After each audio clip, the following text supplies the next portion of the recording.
Listen carefully and answer questions 1 to 5.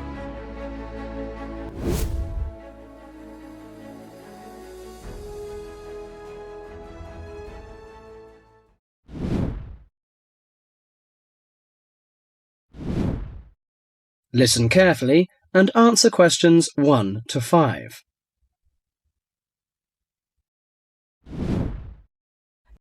Hello and welcome. My name's Carolyn Tan.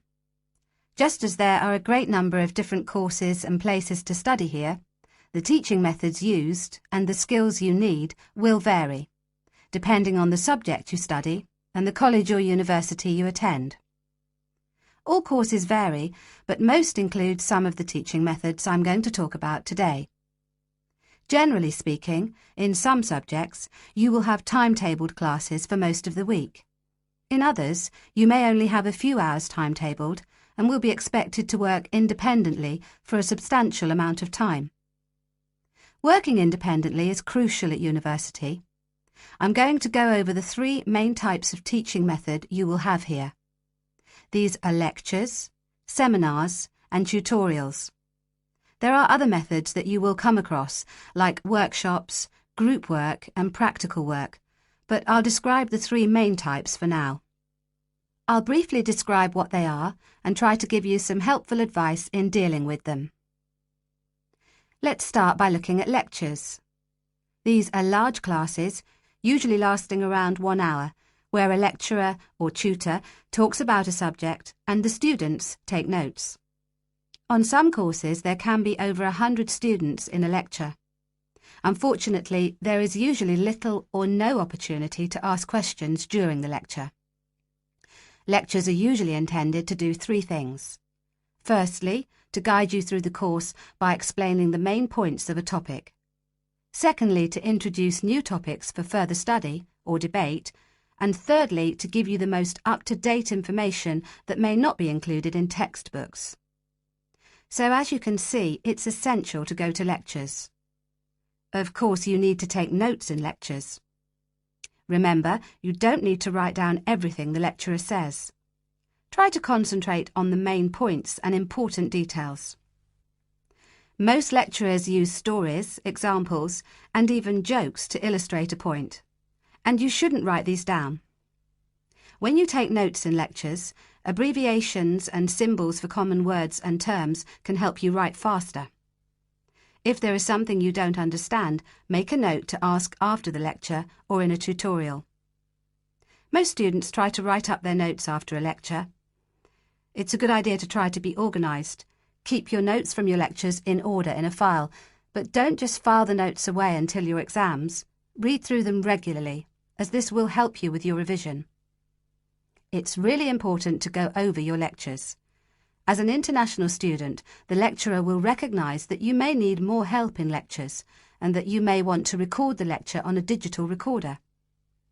If you do want to do this, ask the lecturer's permission first. They will usually agree. Finally, don't worry if you find it difficult to understand the lecturer at first. This will get easier as you get used to their style and as your English improves. OK, that's enough about lectures. Let's have a look at seminars now. Seminars are smaller classes where students and a tutor discuss a topic, and they often last about the same time, if not longer than lectures. You will know in advance what the topic is, and the tutor will usually ask some students to prepare a short presentation for discussion. Seminars are usually meant to encourage debate about an issue. This means different opinions will be expressed by the tutor and students. The aim is not for students to be told the correct answer, but to understand different arguments and make judgments about them. This process helps you learn to analyse topics critically. Some international students find that seminars can be a bit frightening, especially if they're not used to this kind of teaching. Don't worry. You now have half a minute to check your answers.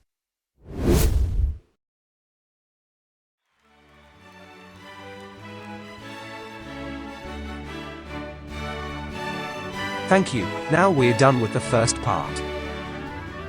Moving on to the second section.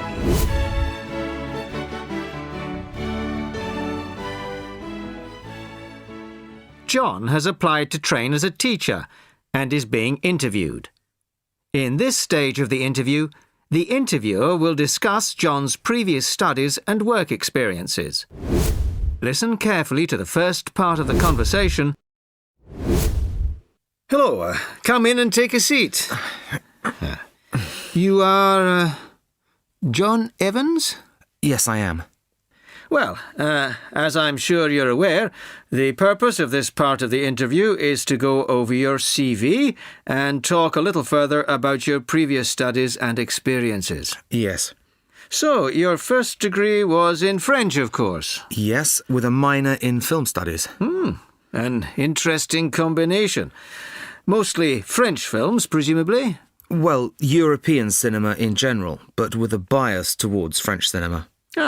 And your degree took 4 years? Yes. In the third year, I was an exchange student at Bruges University in Belgium. I was there for a full academic year, 9 months. Right. Well, you graduated 2 years ago, and then you took some time out, as it were. Yes, I spent 6 months as a volunteer working on restoring historic buildings in France. Was that with a well-known organisation? They're called restoration vacations here, but they operate under different names in several countries. I think they're quite well known. So, it was a 6-month vacation, really? No, I went for a week, but really liked it, and I got asked to stay on as a translator. Because I could speak French quite well, it was my job to liaise between the owners of the buildings and the English-speaking volunteers. That must have been a very enjoyable experience. Were you doing entirely translating again? Well, translating was the major part of it, mostly from English into French this time. Official documents, letters, that kind of thing. Much more challenging. But I was also in charge of coordinating the translation work going on in the bank's offices in Switzerland, Belgium, and other parts of France. What did that involve? It was simple, really. I just had to keep track of what had been translated in each office. To save wasting time having the same document translated twice in different offices. So, you stayed there for a year and a half, and then you left. Why was that? Simple. To apply for this course. I see. Why give up a secure job in Paris to train as a teacher here? I've always imagined that I'd be a teacher, really. I loved being in Paris, but I wouldn't want to spend the rest of my life working for a bank. Do you think your experiences in France will help you as a teacher of French? It certainly helped my French, and my experiences certainly gave me a much better understanding of French culture, although that may not be of enormous use when it comes to standing up in front of a class of British 13-year-olds. Perhaps not. Thank you very much. The next stage of the interview will be conducted by my colleague in room 207. You now have half a minute to check your answers.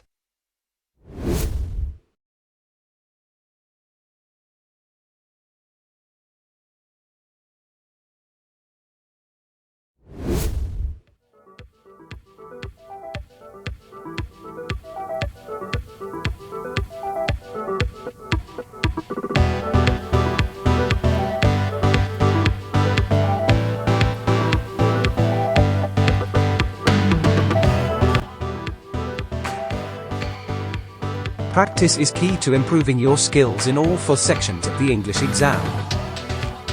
By practicing regularly, you become familiar with the format and types of questions, improve your time management skills, and gain confidence in your abilities. Do you understand clearly? Welcome to the English International Listening Test. You are advised to listen attentively. To score the correct answer, you will have to listen very carefully to the appropriate part of the audio in order to understand what is being talked about.